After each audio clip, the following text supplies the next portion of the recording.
الحمد للہ رب العالمین والصلاة والسلام علی محمد الامین فاعوذ باللہ من الشیطان الرجیم بسم اللہ الرحمن الرحیم۔ خواتین و حضرات، ہم سورہ نمل کی آیت 7 سے سورہ کا مطالعہ کر رہے ہیں۔ قرآن مجید کے عام طریقے کے مطابق سورہ کی تمہید آیت 6 پر ختم ہو گئی۔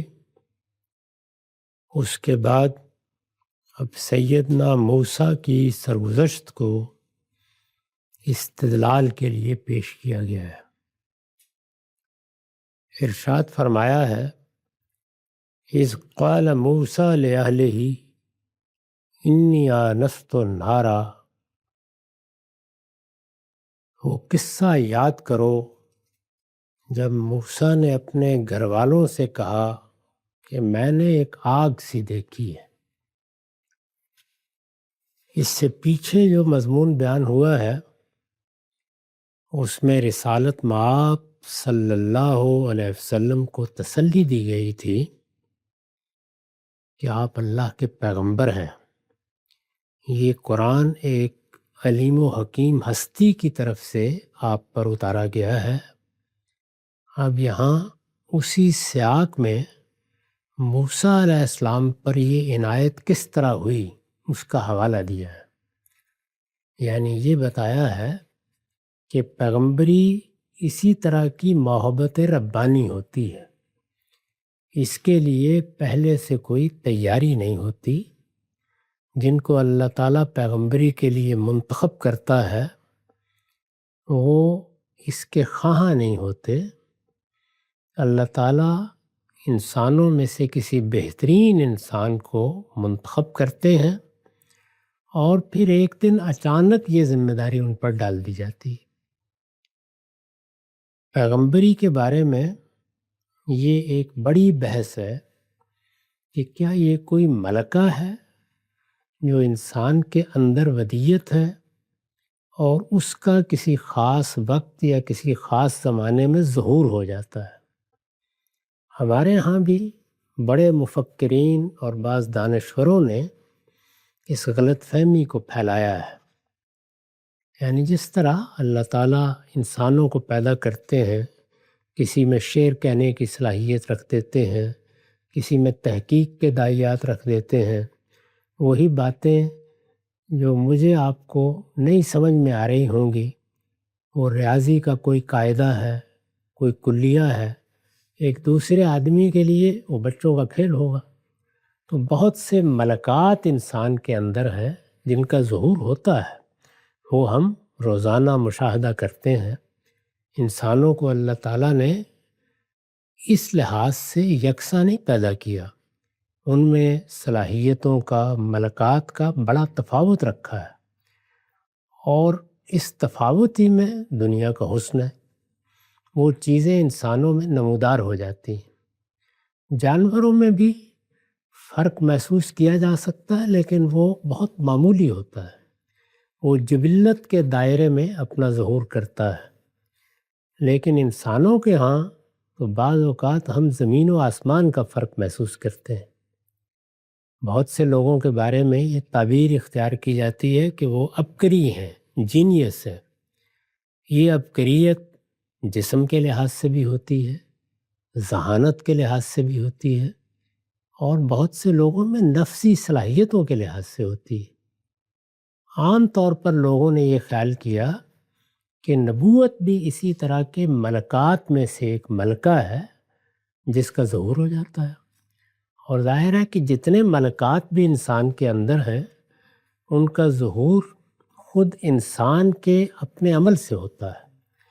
یعنی میں محسوس کرتا ہوں کہ میرے اندر شعر کہنے کی صلاحیت ہے، اس صلاحیت کو میں بہتر کرنے کی سعی کرتا ہوں، اس کا تسویہ ہونا شروع ہوتا ہے، وہ صحیح و خطا کے بہت سے مراحل سے گزرتی ہے، اس میں ترقی کے بہت سے پہلو ہیں جو آہستہ آہستہ نمایاں ہوتے ہیں، تو ایک تدریجی ارتقاء سے ملکات کا ظہور ہوتا ہے۔ پیغمبروں کے ہاں تو ایسی کوئی چیز دور و نزدیک میں نظر نہیں آتی۔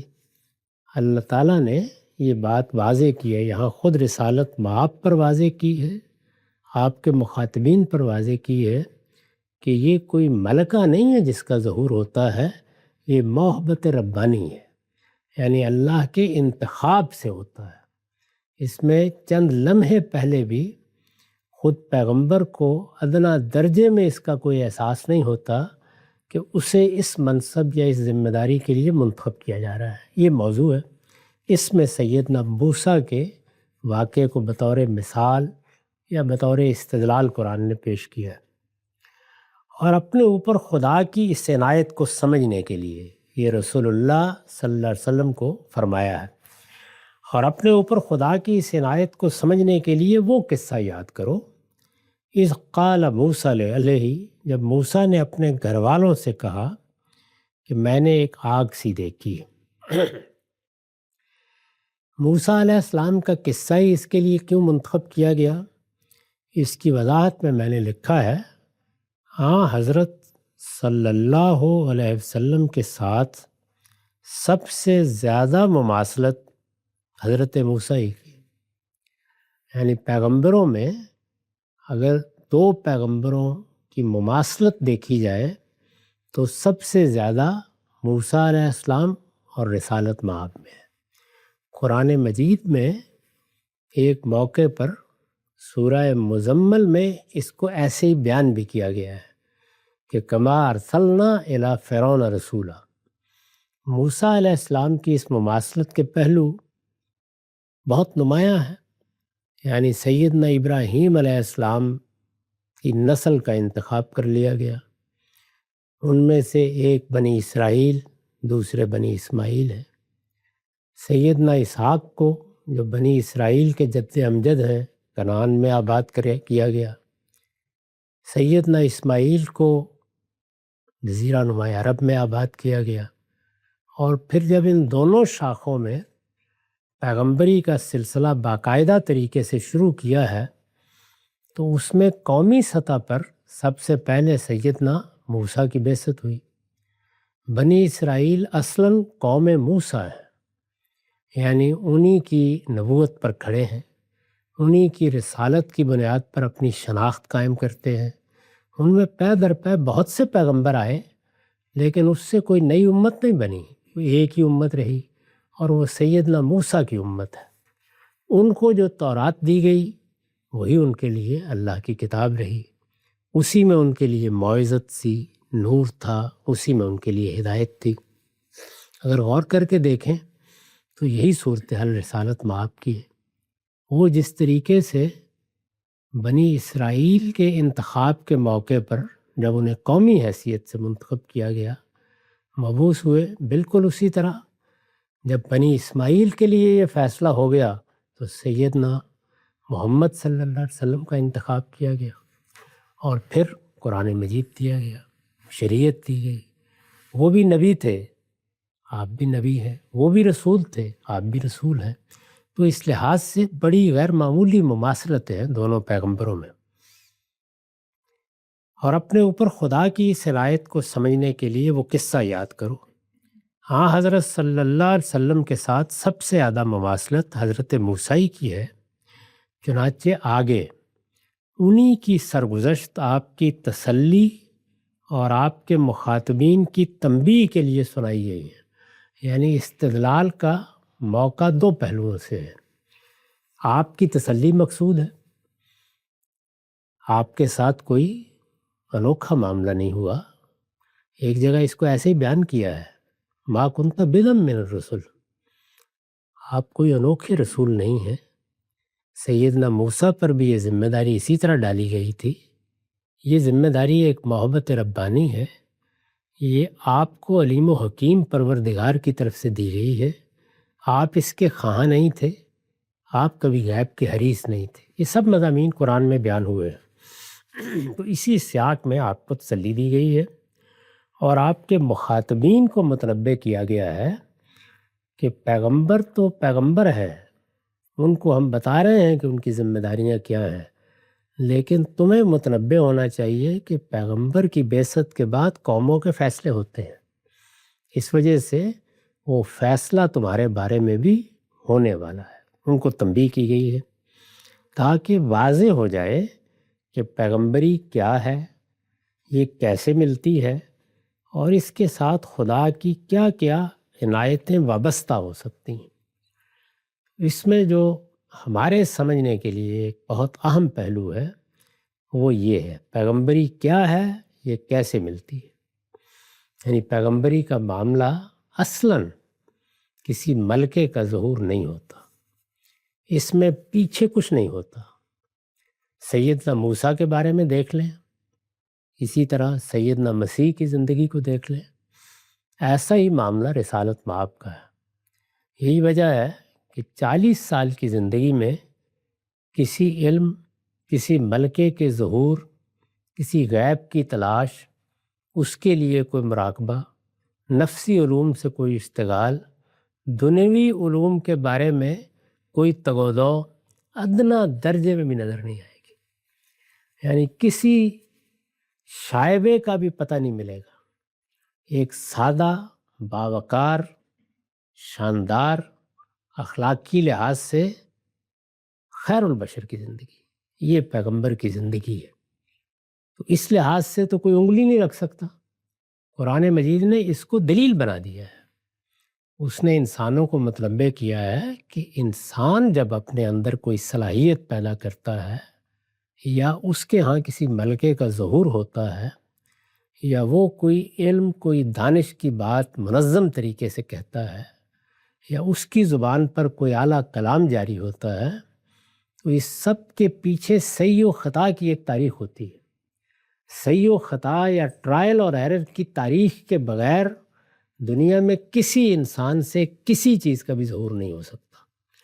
تو پیغمبر کی زندگی برسوں تک اس سے بالکل خالی ہوتی ہے۔ یک بیک ایک وقت آتا ہے کہ جیسے کہ بتایا جاتا ہے کہ رسالت مآب صلی اللہ علیہ وسلم اعتکاف کے لیے گئے ہوئے تھے، غار سے نکلے اور پہاڑ کے درمیان میں آئے، یک بیک اوپر دیکھا تو فرشتہ سامنے تھا، یک بیک دیکھا تو یہ واقعہ پیش آ گیا۔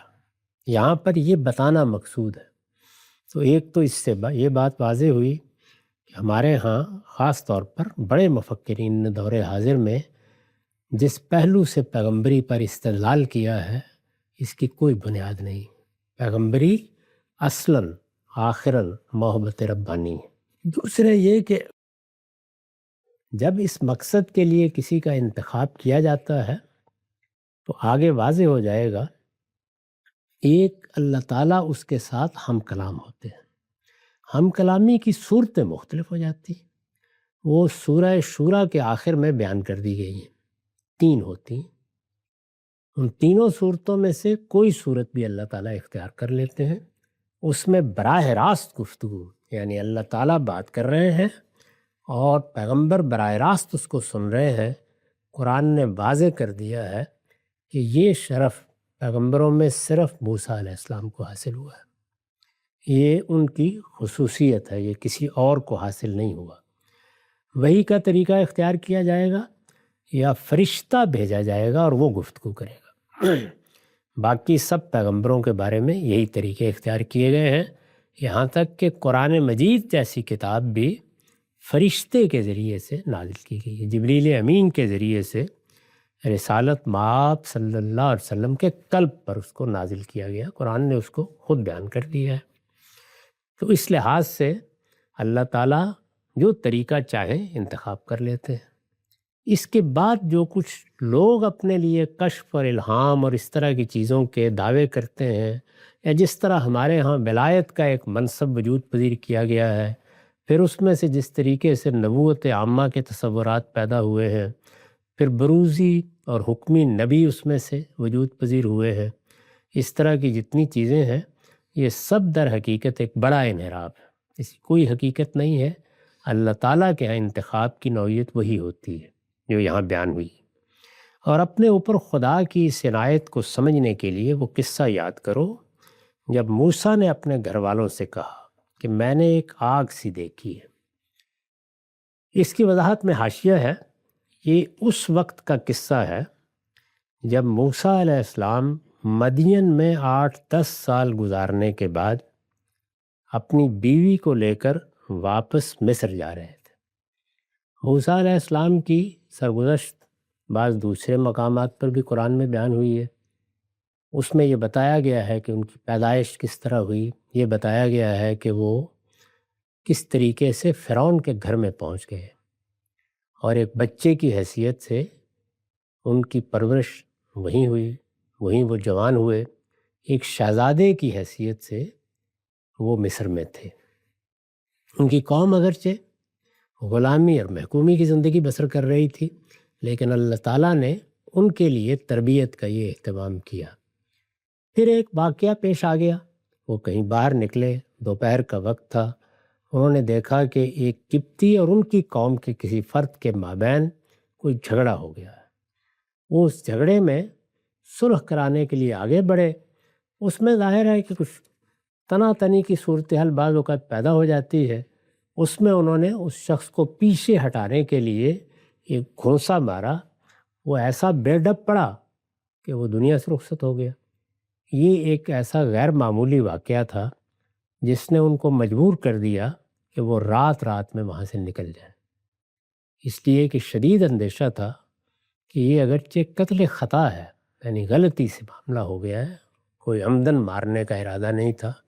جیسے ہم بالعموم کوئی اقدام کرتے ہیں، بعض اوقات وہم و گمان نہیں ہوتا، اس کا نتیجہ اس طرح نکل آتا ہے، لیکن وہاں کوئی اس کو سننے ماننے کے لیے تیار نہ ہوتا، اور اس کا شدید اندیشہ تھا کہ انہیں قتل عمد کا مجرم قرار دے دیا جائے۔ چنانچہ وہ اپنی جان بچانے کے لیے وہاں سے نکل گئے، اور وہاں سے نکل کر وہ مدین چلے گئے۔ یہ اس سے پیچھے بیان ہو گیا ہے کہ سیدنا ابراہیم علیہ السلام کے ایک بیٹے مدیان یا مدین بھی تھے، اور یہ ان کی تیسری بیوی کتورہ کے فرزند ہیں۔ ان کا ذکر پیچھے سورہ شعراء میں آ چکا ہے۔ ان کی بستی میں چلے گئے۔ ایک لحاظ سے دیکھیے تو ایسے ہی جیسے کہ گویا اپنے چچیروں کی بستی میں چلے گئے۔ وہاں وہ گئے، وہاں نہ صرف یہ کہ ان کا نکاح ہو گیا، ان کو پناہ مل گئی، اور کوئی 8-10 سال کے لیے وہ ایک معاہدے میں بند گئے کہ جو لڑکی ان کے نکاح میں دی گئی ہے اس کے مہر کے طور پر وہ اپنے سسر کی خدمت کریں گے، انجام دیں گے۔ وہاں رہے۔ ظاہر ہے کہ وہ وقت پورا ہو گیا، ان کی اولاد بھی ہوئی، تو وہ اب اپنی بیوی کو لے کے اپنی قوم میں اپنے اعزاء اقربا کے پاس واپس آ رہے تھے۔ یہ پس منظر ہے۔ یہ اس وقت کا قصہ ہے جب موسیٰ علیہ السلام مدین میں 8-10 سال گزارنے کے بعد اپنی بیوی کو لے کر واپس مصر جا رہے تھے۔ اپنے اس سفر میں جب وہ مدین سے چل کر جزیرہ نمائے سینا کے اس مقام پر پہنچے جو اب کوہ سینا اور جبل موسیٰ کہلاتا ہے۔ اس وقت اگر آپ جائیں تو جو نام معروف ہے وہ یہ ہے، جبل موسیٰ کہتے ہیں، موسیٰ کا پہاڑ، اور یا کوہ سینا کہتے ہیں۔ جو اب کوہ سینا اور جبل موسیٰ کہلاتا ہے، تو اسی پہاڑ کے دامن میں یہ واقعہ پیش آیا، یعنی وہ اس کے قریب پہنچ گئے۔ نزول قرآن کے زمانے میں یہ پہاڑ طور کے نام سے مشہور تھا، اور اس وادی کو وادی ایمن بھی کہا جاتا ہے۔ اس طرح کے مختلف نام عام طور پہ شہرت پا لیتے ہیں۔ اس زمانے میں یہ نام تھے، اب کوہ سینا، جبل موسیٰ، یہ نام زیادہ معروف ہے۔ ان میں کچھ تبدیلیاں بھی آتی رہتی ہیں۔ بہرحال وہاں یہ واقعہ پیش آیا۔ آگے جو تفصیل بیان ہوئی ہے اس سے واضح ہو جائے گا کہ سردی کا موسم ہے، رات ہو گئی ہے، وہ کچھ راستہ بھی نہیں دیکھ پا رہے، یعنی جس طریقے سے اس صحراؤں میں اور اس طرح کے دشت میں سفر کیا جاتا ہے تو اس میں رہنمائی کی ضرورت پڑ جاتی ہے بارہا۔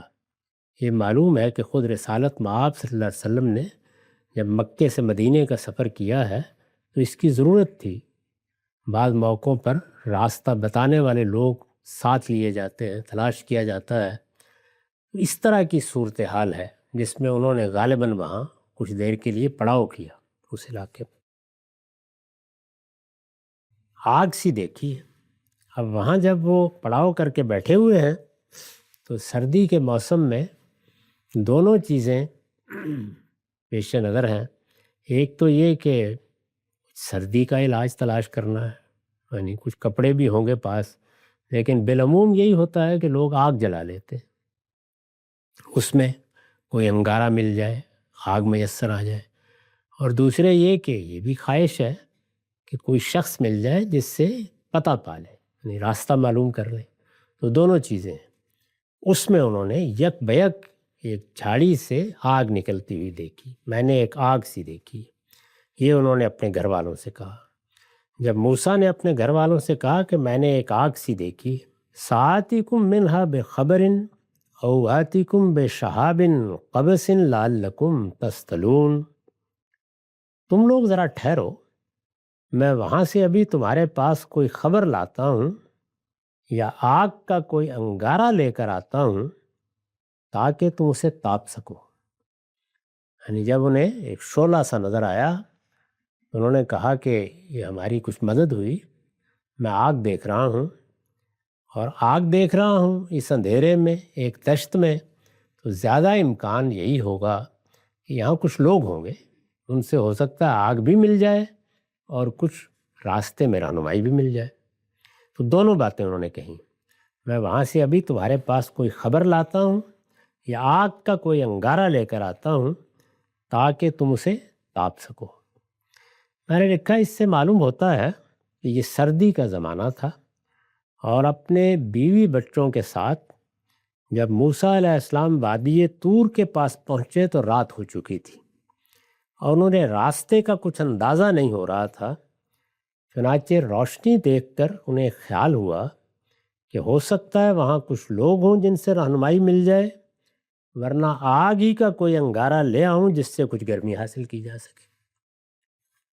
فلما جاءها نودی ان بورک من فی النار ومن حولها وسبحان اللہ رب العالمین.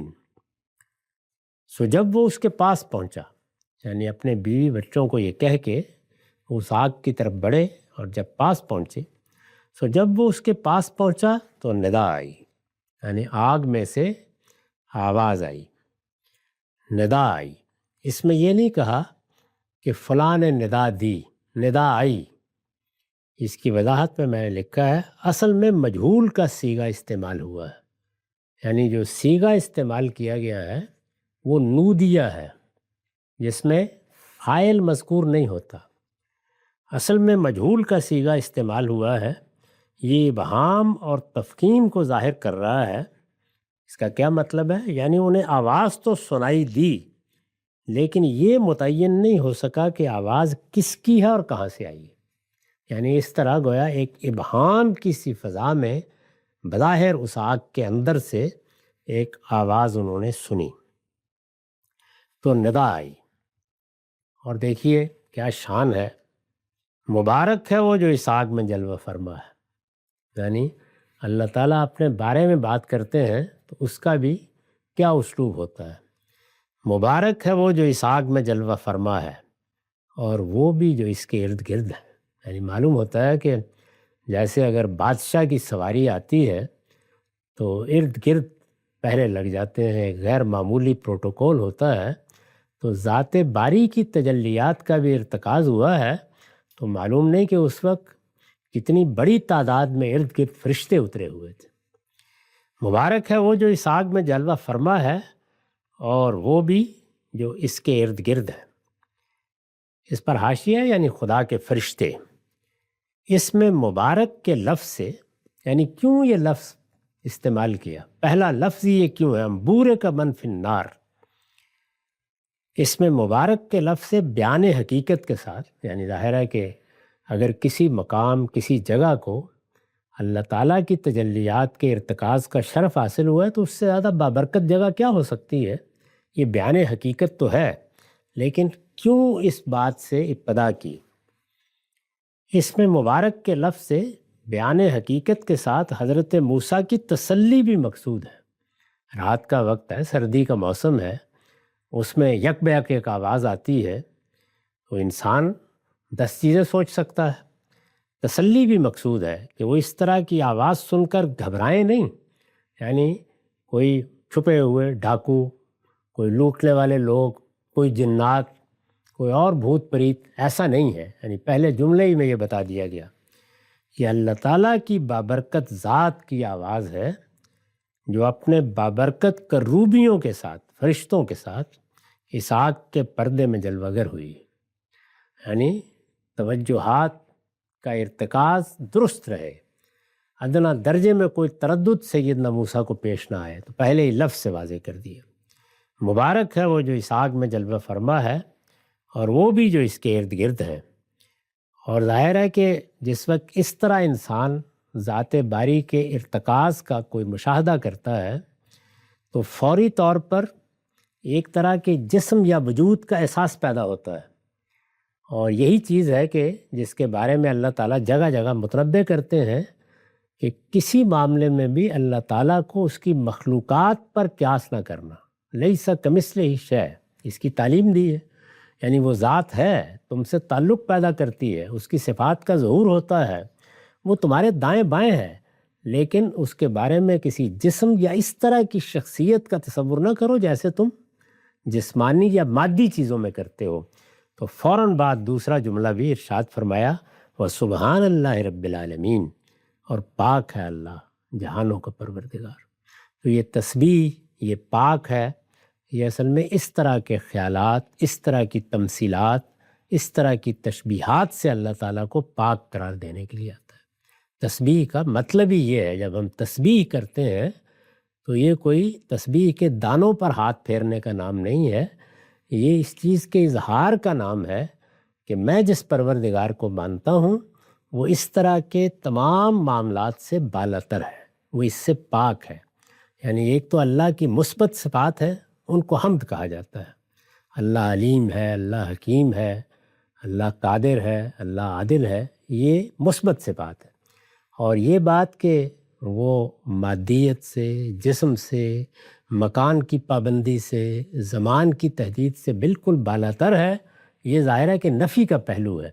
تو جب اس کو ان چیزوں سے بالاتر قرار دیا جاتا ہے تو اس کے لیے سبحان یا تسبیح کے کلمات ادا کیے جاتے ہیں، وہ پاک ہے ان سب چیزوں سے، ان کا کوئی تصور اس کے بارے میں نہ کرو۔ تو اس درجے کی تنزیہ یعنی پاکی بیان کرنا اور اللہ کی تمام اچھی صفات، مثبت صفات کا اس بات کرنا، یہی توحید کا صحیح طریقہ ہے۔ تو یہاں پر بھی اسی کی تعلیم دی کہ کہیں آگ میں دیکھ کر، آگ سے آواز سن کر اس طرح کا کوئی تاثر نہ پیدا ہو جائے۔ وَسُبْحَانَ اللَّهِ رَبِّ الْعَالَمِينَ، اور اللہ پاک ہے جہانوں کا پروردگار۔ اس پر میں نے لکھا ہے، آگ کے اندر سے آنے والی آواز چونکہ تحدید و حلول کا تاثر پیدا کر سکتی تھی، یعنی دونوں چیزیں، اور وہ ہوئی ہیں ہمارے ہاں۔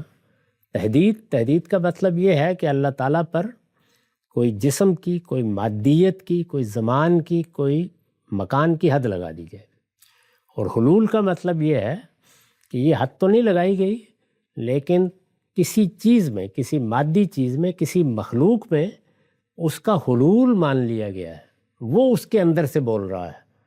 تو یہ دونوں چیزیں جو تاثر پیدا کر سکتی تھی اس کی نفی کر دی گئی، لہٰذا تنزیہ کے لیے یعنی اس کو پاک قرار دینے کے لیے فرمایا ہے کہ متنبہ رہو، تمام محدودیتوں اور تمام عیوب و نقائص سے پاک ہوتے ہوئے، یعنی کسی محدودیت کا، کسی حلول کا، کسی عیب کا، کسی نقص کا، کسی کمزوری کا کوئی تاثر نہ آئے، وہ ان سب سے پاک ہے، لیکن یہ ہے اسی کی تجلی جو تمہیں نظر آئی ہے، اور وہ تمام عالم کا پروردگار ہے۔ یعنی یہ آگ کیا، یہ تو اس کی ایک مخلوق ہے، وہ تمام عالم کا پروردگار ہے، اس لیے جس وقت اور جس طریقے سے چاہے اپنے بندوں سے مخاطب ہو سکتا ہے۔ یعنی یہ وہ بات ہے جو ابتدا ہی میں گویا اس تعارف میں بتا دی گئی ہے، بتانے کا اپنا طریقہ ہے۔ جو پروردگار کے شان شان ہے وہ بادشاہ کائنات کی طرح بات کرتا ہے، ہماری طرح اس کو صغرا کبرا بنانے کی ضرورت نہیں ہوتی۔ اقول قولی ھذا واستغفر اللہ لی ولکم ولسائر المسلمین۔